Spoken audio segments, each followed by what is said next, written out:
How to fix error 0x800701B1 when installing Windows. 1. Delete the faulty boot entries. To do so, close that Windows setup and run these commands as admin.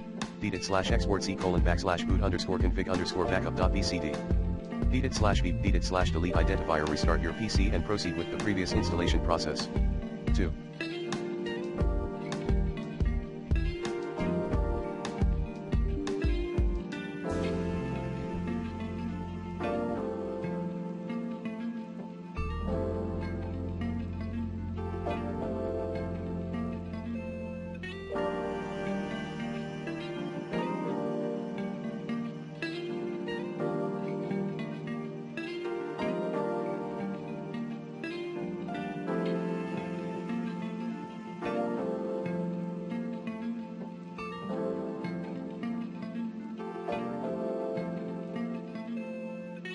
Convert the disk to GPT in your system.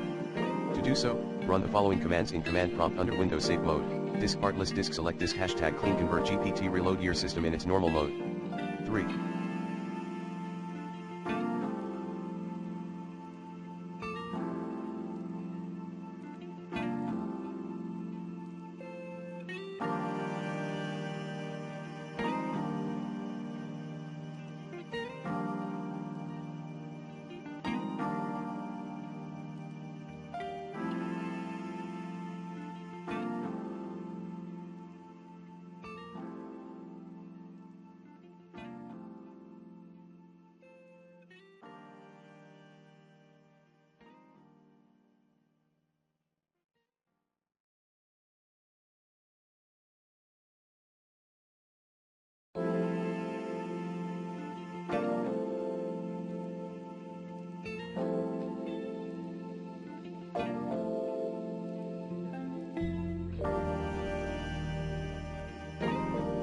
Update all your device drivers using the recommended Avast driver updater in this video guide.